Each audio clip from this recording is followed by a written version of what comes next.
Setelah resusitasi berhasil dilakukan, apa yang harus kita lakukan? Maka kita siap-siap untuk transport bayi ini ke ruang bayi tentunya ya, bisa ada ke perina atau misalnya ke NICU gitu ya, untuk fasilitas yang memiliki NICU. Nah, apa saja yang perlu diperhatikan selama transport ini? Jangan sampai resusitasinya sudah berhasil, tapi transportnya kita bingung mau bagaimana.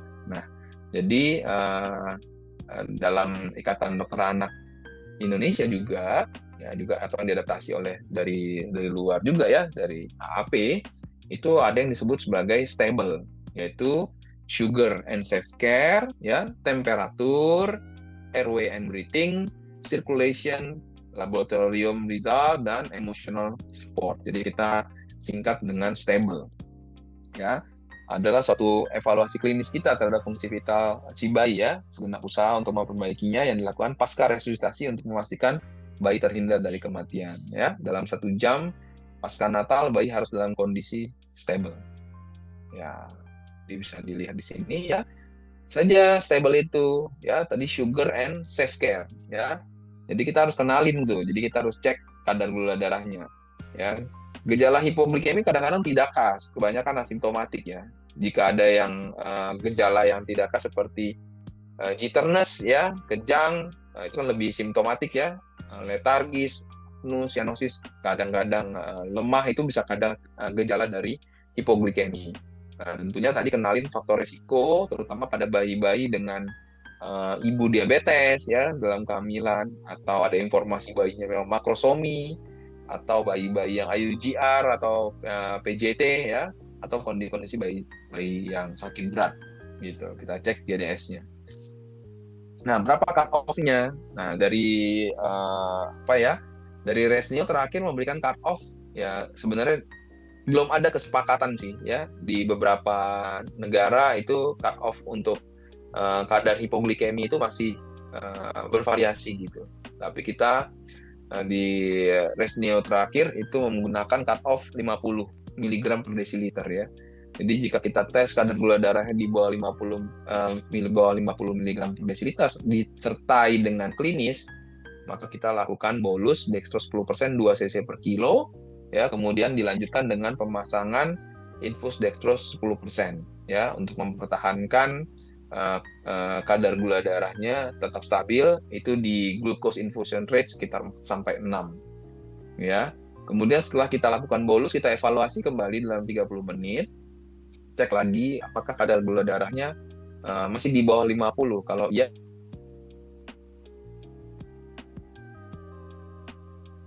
kita naikkan. Tadi dextrose 60 cc, kita bisa naikkan ke 80 cc per kilo.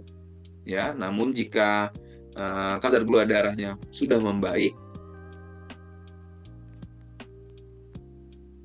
setiap 60 menit 1 jam ya, sampai gula darah di atas 50 atau normal pada 2 kali pemeriksaan. Ya, jika normal maka kita bisa stop pemeriksaan GDS. Kemudian temperatur tentunya tadi ya, kita pastikan selama transportasi itu bayi itu suhunya terjaga gitu. Ya, antara 36,5 sampai 37,5 derajat. Tadi untuk bayi-bayi kecil dilakukan tadi ya, bayi-bayi kecil tadi masukkan dalam plastik ya untuk mencegah hipotermi dan pemasangan topi ya. Nah, lepasnya panas dari tubuh si bayi atau resiko hipotermi pada bayi itu terjadi dalam beberapa proses ya, yaitu konduksi, konveksi, evaporasi maupun radiasi, sehingga kita harus mencegah hal-hal ini terjadi. Nah, untuk airway-nya tadi misalnya setelah kita lakukan pemasangan CPAP misalnya, nah biasanya kita bisa transport menggunakan ada double nasal prong atau single nasal prong. Nah, kita harus pastikan itu pelekatannya baik, fiksasinya bagus, tidak bengkok dan lain-lain. Ya, atau kita pastikan juga tidak ada obstruksi, ya, tidak ada cairan yang menyumbat dalam nafasnya, ya.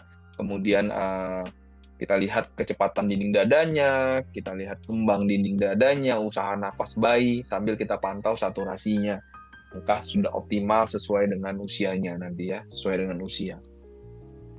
Kemudian untuk tekanan tadi, blood pressure ya, biasanya kita lakukan dengan kalau memungkinkan punya alat untuk mengukur tekanan darahnya, tapi biasanya agak sulit ya. Kita bisa memastikan tekanan itu baik lewat sirkulasinya ya, kita pastikan sirkulasinya baik itu dengan bisa menekan di daerah sternum ya untuk melihat capillary refill time. Jika di bawah 3 detik itu berarti oke gitu ya. Kemudian tadi stable dan komponen yang lain adalah L laboratorium support ya, sorry, pemeriksaan laboratorium. Kita bisa memeriksa jika memang ada marker service atau apa sepsis, sorry. Jadi ada selama persalinan kita mendapatkan faktor risiko infeksi, maka kita bisa periksakan marker untuk sepsis atau infeksi. Kemudian jika sampai dengan resusitasi sampai dengan intubasi dan lain-lain, maka kita perlu memeriksakan AGD nantinya supaya kita bisa lihat kondisi apa yang terjadi pada bayi sehingga setting ventilator kita, tata laksana kita ke depannya bisa disesuaikan dengan gambaran AGD nanti pada yang terlihat pada darah bayi. Setelah itu yang terakhir adalah emotional support, yaitu kita menenangkan orang tua, memberi penjelasan bagaimana kondisinya, dan memberikan dorongan kepada orang tua bahwa kita melakukan yang terbaik ya, dan memberikan anjuran pada orang tua terkait perawatan bayi yang lebih lanjut gitu. Jadi stable gitu ya. Jadi sugar and safe care, temperatur, airway, breathing and circulation ya, laboratorium dan emotional support. Oke ya, mungkin itu pemaparan dari saya. Saya kembalikan ke moderator mungkin.